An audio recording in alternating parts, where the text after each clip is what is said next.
కాంగ్రెస్ కు 10 బీజేపీకి 5 ఓట్ల పరంగా రెండో స్థానంలో ఉన్న బీఆర్ఎస్ కు దక్కేది ఒక్క సీటే.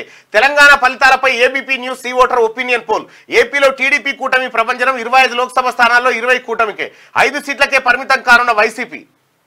కాంగ్రెస్ కు 10 ఎట్లయితుంది? ముఖ్యమంత్రి రేవంత్ రెడ్డి గారు బాధ్యత తీసుకుంటూ 14 సీట్లు పక్కా కాంగ్రెస్ పార్టీకి.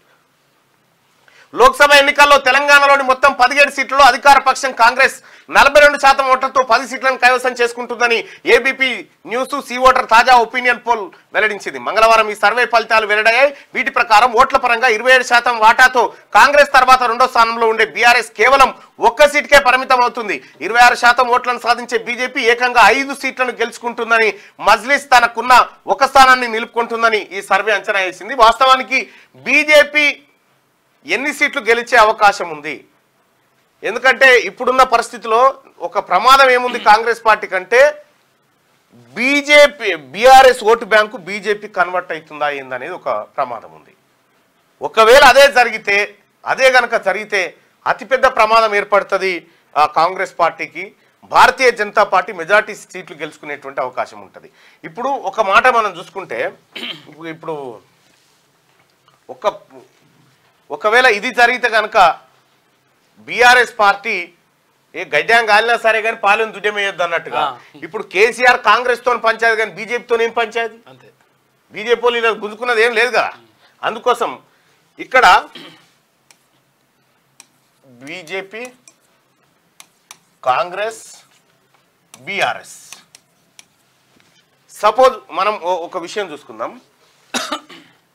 వరంగల్ సీటే ఉంది. వరంగల్లో Aruri Ramesh BJP candidate, Congress Kadiyam Kavya, BRS నుంచి అయితే ఒక నామమాత్రపు క్యాండిడేట్ అనుకోరాదు. ఈ నామమాత్రపు క్యాండిడేట్ ని పెట్టడానికి కారణం ఏంది? ఈ ఓట్లు ఇటు డిస్ట్రిబ్యూషన్ కావడం కోసం. మీరు అన్ని నియోజకవర్గాలలో చూడరి. ఇక్కడ భువనగిరి తీసుకోరి. భువనగిరిలో క్యామల్లేసిని పెట్టిన క్యామల్లేసి ఎవరికి తెలియదు. ఇక్కడ బీఆర్ఎస్ నుంచి ఏమైంది? బలమైన అభ్యర్థిగా బుర్ర నరసయ్య గౌడ్ ఉండడంతో ఈ ఓట్లు ఇక్కడ ట్రాన్స్ఫర్ కావడానికి ఇట్లా టీఆర్ఎస్ పార్టీ అభ్యర్థులను చాకచక్యంగా పెట్టి ఓట్లు బీజేపీకి ట్రాన్స్ఫర్ కావడానికి ఒక పెద్ద వ్యూహం పడినట్టుగా కనిపిస్తూ ఉంది. ఇంకా ఇదే కాదు, చాలా చోట్ల ఇదే పరిస్థితి ఉంటుంది. మీరు చూడండి, చాలా చోట్ల ఇదే పరిస్థితి ఉంది. మొత్తానికి బీజేపీ సీట్లను పెంచే కార్యక్రమం బీఆర్ఎస్ కేసీఆర్ తీసుకున్నట్టుగా కనిపిస్తూ ఉంది. ఒకవేళ ఇది కనుక ట్రాన్స్ఫర్ అయితే కాంగ్రెస్ పార్టీ కొద్దిగా కష్టం ఉండేటువంటి అవకాశం ఉంటుంది.